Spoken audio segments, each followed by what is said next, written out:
नमस्कार, मैं शाल्वी speed news से गुरुवार की ताजा खबरों में आपका स्वागत है।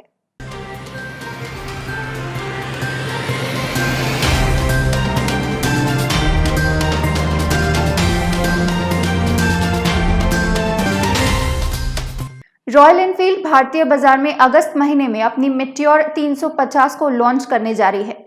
कंपनी इसमें कुछ अपडेट्स के साथ नया डिजाइन भी देगी। रॉयल एनफील्ड का कहना है कि मेटियोर 350 में कंपनी काफी सारी एक्सेसरीज भी देगी। भारतीय बाजार में इसकी अनुमति कीमत 1.7 लाख रुपए मानी जा रही है। इस मोटरसाइकिल को जून महीने में लॉन्च किया जाना था, जो कोविड-19 के चलते टाल दिया गया था। सोनू सूद लोगों की मदद करने के लिए खास जाने जाते हैं। आज अपने जन्मदिन के मौके पर भी वे लोगों की मदद करने में पीछे नहीं हटे। आज उन्होंने देश भर में अलग अलग जगहों पर मेडिकल कैंप लगाने का काम किया। सोनू के मुताबिक इस मुहिम में 50,000 से ज्यादा लोग जुड़ेंगे। सोनू सूद ने बताया कि वे इन फ्री कैंप्स के लिए यूपी, झारखंड, पंजाब और ओडिशा के कई डॉक्टरों के साथ संपर्क में हैं। अमेरिका के राष्ट्रपति डोनाल्ड ट्रंप ने आरोप लगाया कि भारत, चीन और रूस अपनी एयर क्वालिटी का ध्यान नहीं रखते, जबकि अमेरिका रखता है।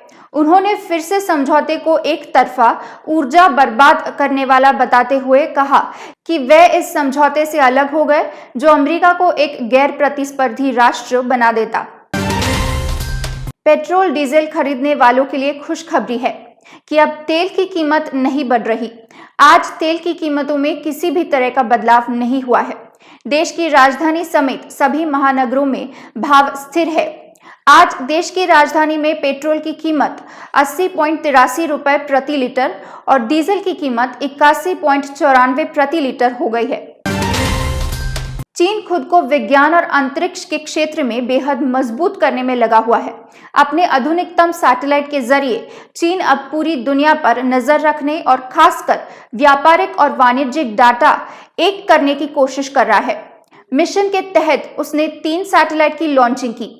इस सैटेलाइट के जरिए पृथ्वी का अध्ययन करने के अलावा एक्सरे लॉबस्टर आई से उन अनजाने और अनछुए तथ्यों की तलाश करेगा जिस पर किसी की नजर नहीं गई है। साथ ही दुनिया के हर कोने से वाणिज्यिक डाटा भी एक करेगा। ब्रिटेन के प्रधानमंत्री बोरिस जॉनसन भारत में बनी हीरो साइकिल की आज सवारी करते हुए नजर आए। ब्रिटेन में डिजाइन की गई हीरो की इस साइकिल को लेकर उन्होंने एक नई GPB 2 बिलियन साइकिलिंग और वॉकिंग ड्राइव को लॉन्च किया।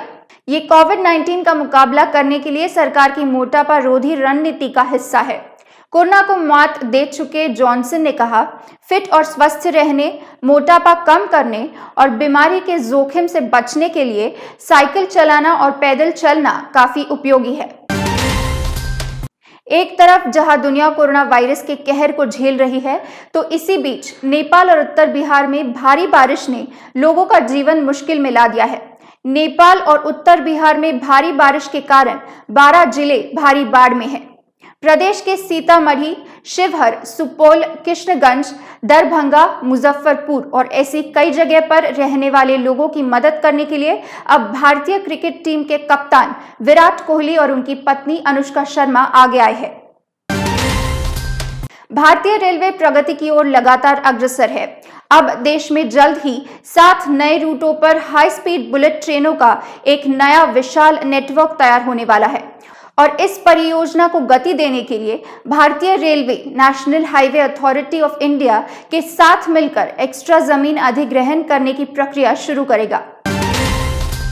कोरोना वायरस संकट के बीच देश में अनलॉक 3 को लेकर गृह मंत्रालय ने आज गाइडलाइन जारी की। इसमें गृह मंत्रालय ने रात के कर्फ्यू को हटा दिया है। इसी बीच किसी भी समय कहीं आना जाना संभव होगा।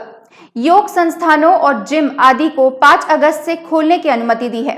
वहीं अगस्त के अंत तक स्कूल, कॉलेज, कोचिंग संस्थान और सिनेमा हॉल बंद रहेंगे।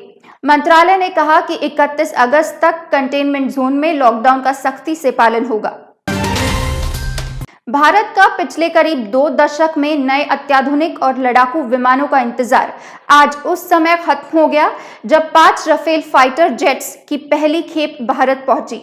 शानदार क्षमता रिकॉर्ड वाले राफेल लड़ाकू विमानों को दुनिया के सर्वाधिक शक्तिशाली लड़ाकू विमानों में से एक माना जाता है। अब भारत को राफेल मिलने के बाद पाकिस्तान खौफ में आ गया है। खुद पाकिस्तानी विदेश मंत्रालय ने राफेल को लेकर चिंता जताई है। आज की ताजा खबरें यही समाप्त होती है। कल फिर मिलेंगे नई और ताजा खबरों के साथ। शुक्रिया।